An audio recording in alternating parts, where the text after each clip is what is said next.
So we're gonna switch it up a little bit. You know, a lot of big fights coming up in November.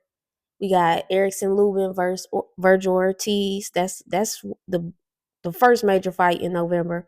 What you think? You know, what's your thoughts on that? Who you think gonna win?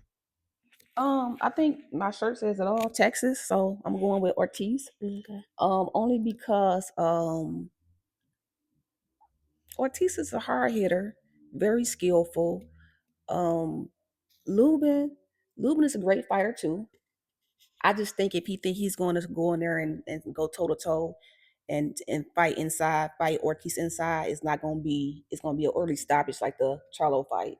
I really think he's going to have to use his skills instead of his heart because he have a big heart.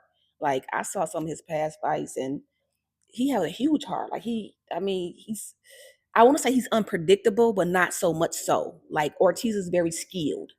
So I think he's going to pick up on some of Lubin's shortcomings, and he's going to execute. So I really think Ortiz is going to pull this one off. Okay, I pretty much agree with you as well. I got Virgil Ortiz with the slight edge with this one too. I Okay. feel like Ortiz. Actually, I was trying not to be as biased because I have had the opportunity to, do a couple questions with Ortiz, and I just feel like he's a very nice person. So, but that's besides the point. But it's sometimes when I feel like you nice, it's harder for me to go against you. But I like Lubin too. Okay. I really like Lubin. But getting back to the point, as far as with Lubin, let me touch on that factor. Lubin, we know that he's a southpaw fighter. Hmm. He has power. He can punch in both hands. Hmm. He got a nice right hook. So he does a lot of things that's very good. The thing that I saw his last fight that he fought with Holmes Hmm. from Flint, I felt like Lubin did good, and he especially late he came on strong, very good late, but throughout that fight, sometimes it was like low activity. So I feel like, especially with Virgil Ortiz, somebody that's a stalker, like he is truly like Hmm. a hunter. He has constant strategic pressure and aggression at you, and he coming at you at all time, throwing power punches from very different variations as well. Hmm. I just feel like Lubin would definitely have to definitely unload, punch in between punches.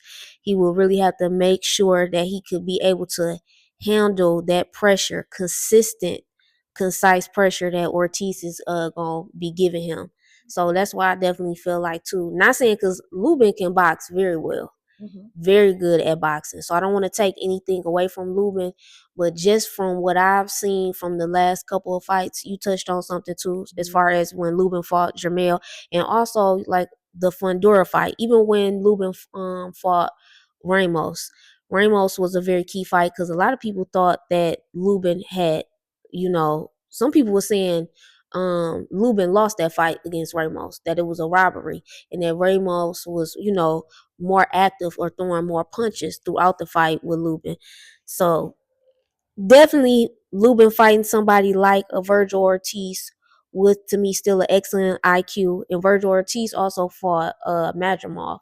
That's the same person that Terrence Crawford fought before he fought Canelo. So I feel like Madrimov, a lot of people, I wouldn't say a lot of people, but Madrimov's style gets you prepared for other people because he Hmm. has such an awkward, herky jerky type of style and movement. So I feel like he really prepares you for other fighters because you have to constantly stay disciplined and aware in that fight against a fighter like Madrimov. So I feel like Virgil Ortiz, in some ways, he's going to be even more defensively sound and aware, even dealing with a fighter like Lubin with his movement and him being a southpaw fighter. So we'll see. But like I said, I got Ortiz as well with the edge. But I wouldn't be surprised because, like I said, it's boxing. You never know what can happen. Right. You never know what happened with boxing. Anything can happen. One punch, anything can happen.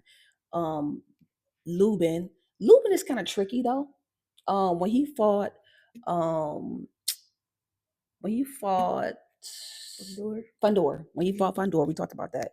When he fought Fundor, I was at that fight. Now that was impressive. Like that was impressive.